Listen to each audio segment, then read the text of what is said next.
Peace, what's going on? This is Kurt and I'm back for another video. The topic of my video today is the activation of the fifth element, Akasha or ether. And today I'm going to give you some information to make you understand how you're supposed to activate Akasha or ether or your etheric body and what it actually is and what the actual function of it is. So before I start again, I have to thank everybody that comments, that shares, that likes, that subscribes, that gives me donations, that books consultations. I appreciate every single last one of you guys. And if you guys want a consultation, just hit me up at 02beyond@gmail.com.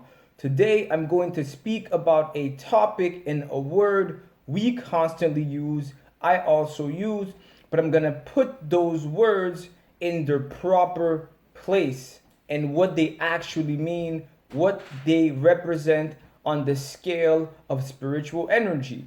So, love is a false light.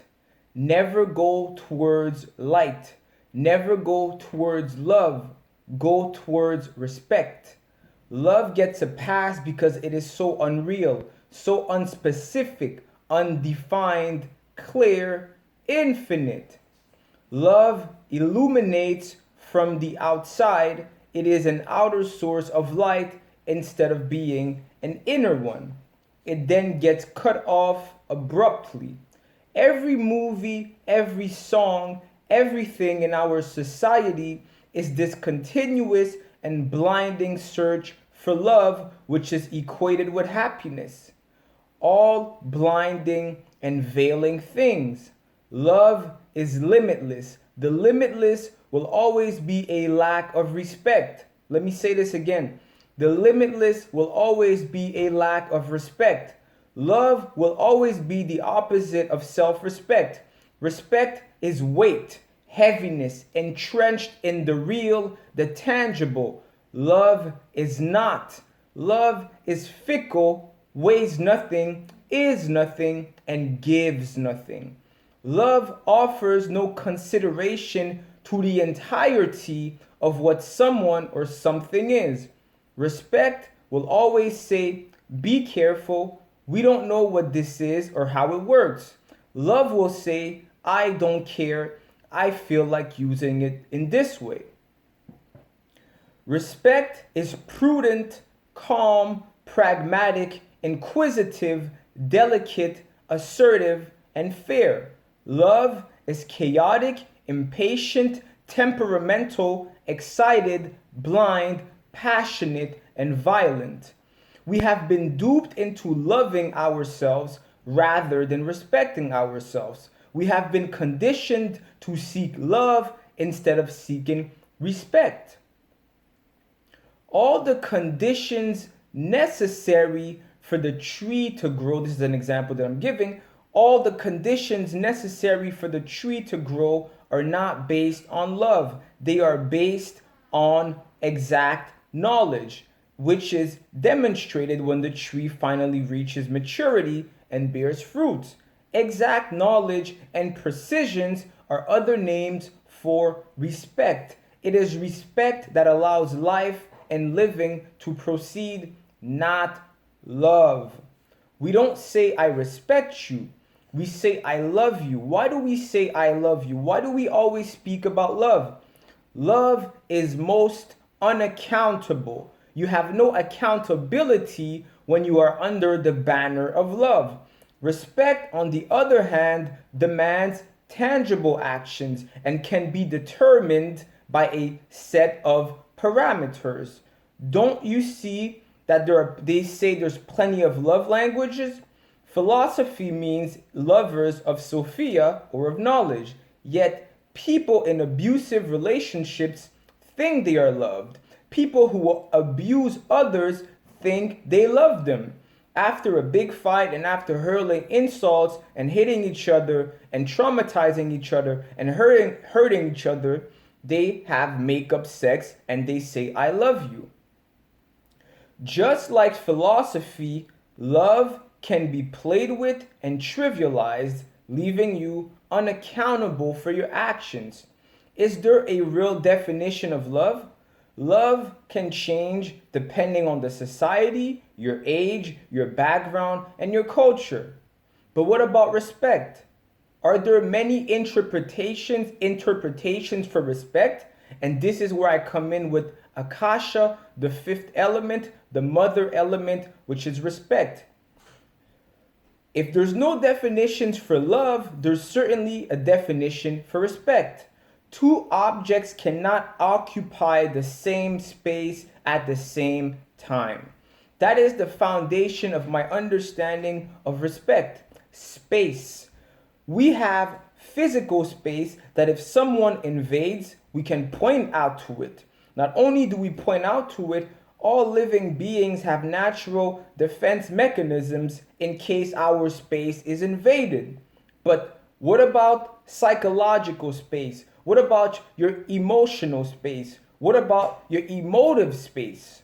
What about your intellectual space? What about your mental space? Do you respect the people you claim you love and all the spaces that belong to them, even though they are not visible? Or do you just say, I love you, while infringing their spaces and actually disrespecting them and disregarding their boundaries and their limitations? Although it may be surprising to most, love is a masculine energy. It is the shadow realm. It is active. It is violent. Love knows no rules, no boundaries, no limits. Love only knows self. Compassion is the higher octave of love. Compassion is when the masculine energy of love starts realizing the unsustainability of the energy of love. It starts getting an inkling of the concept of receptivity of the feminine energy. The Crusades, the Inquisitions, and all religious wars were fought in the name of what? In the name of love. The love of masculine deities. Respect, Akasha, is feminine, receptive, alert, and accommodates all. Respect doesn't judge. It simply puts things where they should be depending on their nature. So let me repeat this. Respect is feminine. Akasha, space. Respect is receptive, alert, and accommodates everything. Respect doesn't judge. It simply puts things where they should be depending on their nature. Love wants to be one with all, not knowing the modalities of all. Love loses itself in people, places, things, concepts, objects, and finally, love loses itself within itself. Love is blind, misleading, and lost.